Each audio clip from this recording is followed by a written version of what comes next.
नमस्कार, मैं एल के Gautam advocate YouTube channel legal right and procedure में आपका स्वागत करता हूं। वेबसाइट www.lkgautam.com अधिक जानकारी के लिए आप देख सकते हैं। मैं आपके सामने एक महत्वपूर्ण विषय रखने का प्रयास कर रहा हूं। अगर आप मेरी बात से सहमत हैं और असहमत हैं, कमेंट अवश्य करें।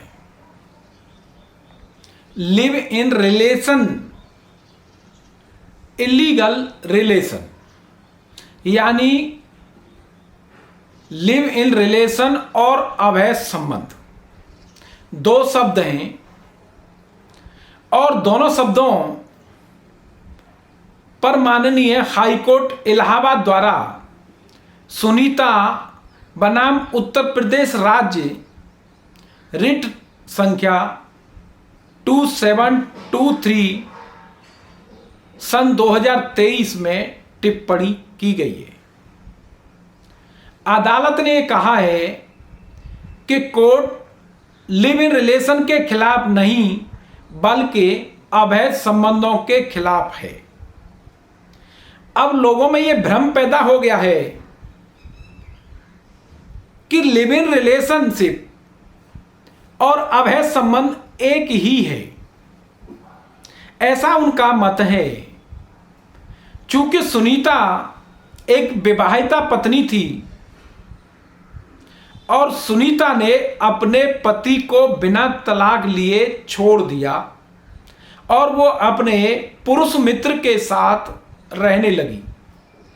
वर्षों तक पुरुष मित्र के साथ रही और उसके बाद उसने माननीय उच्च न्यायालय इलाहाबाद में रिट दाखिल की और इस रिट में यह कहा कि उसे पुलिस प्रोटेक्शन दिया जाए और मेरे पति को यह निर्देश दिया जाए कि वो उसकी शांतिपूर्ण लाइफ, सुखी लाइफ में हस्तक्षेप न करे।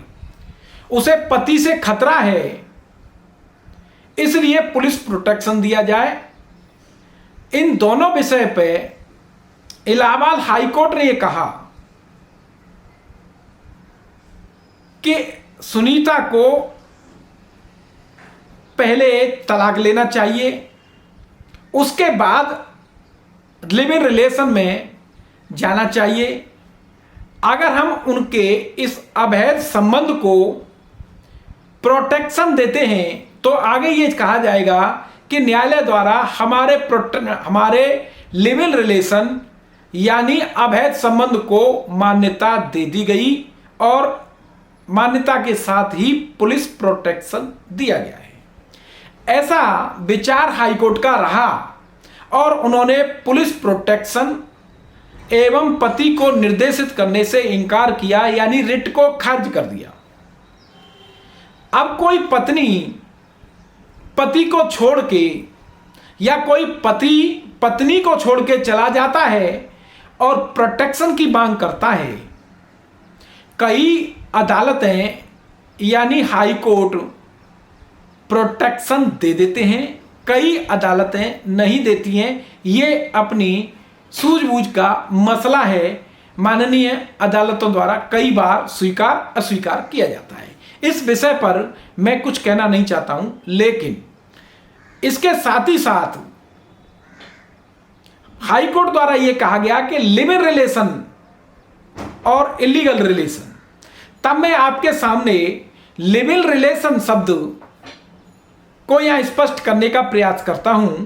लिव इन रिलेशन शब्द जहां दो व्यक्ति बिना शादी किए अपने स्नेह को बनाए रखते हुए लंबे समय तक साथ साथ रहते हैं और उनके पति पत्नी जैसे संबंध रहते हैं और वो कई बार स्थायी हो जाते हैं या अस्थायी होते हैं, तब वो लिव इन रिलेशनशिप है। यानी वो पति पत्नी की भांति रह रहे हैं लेकिन उन्होंने शादी नहीं की है और इन्हें पति पत्नी ही कानून में मान लिया जाता है। इलीगल रिलेशन, इलीगल अवैध संबंध कोई पत्नी या पति शादीशुदा है और वो उस शादीशुदा होते हुए अपने साथी लाइफ पार्टनर को छोड़ करके किसी दूसरे के साथ बिना शादी किए अथवा बिना तलाक लिए रहता है, तब वो अवैध संबंध है। और अवैध संबंध जिसे कानून में मान्यता नहीं है, कानून की नज़र में वो बिल्कुल शून्य है, उसे अवैध संबंध कहते हैं। लिव इन रिलेशनशिप को कानून में मान्यता दे दी गई है, लेकिन इलीगल रिलेशन, अवैध संबंधों को कानून में मान्यता नहीं दी गई है। समाज के ताने बाने की कीमत पर ऐसे संबंधों को अगर मान्यता दे दी जाएगी, वो सामाजिक ढांचा बर्बाद हो जाएगा और कानून का उल्लंघन हमेशा होता रहेगा और एक अव्यवस्था फैल जाएगी। अगर इस तरीके से कोई पति या पत्नी अपने साथी को छोड़ के रहता है और वो प्रोटेक्शन की मांग करता है, तब ये समझिए कि वो प्रोटेक्शन अगर अदालत द्वारा दिया गया है तो उस संबंध को स्वीकार कर लिया गया है। इस टिप्पणी के साथ सुनीता की रिट को खारिज कर दिया गया। ये मेरे विचार लिव इन रिलेशन और इलीगल रिलेशन के संबंध थे। आपके क्या विचार हैं कमेंट बॉक्स में आप अवश्य लिखें। धन्यवाद।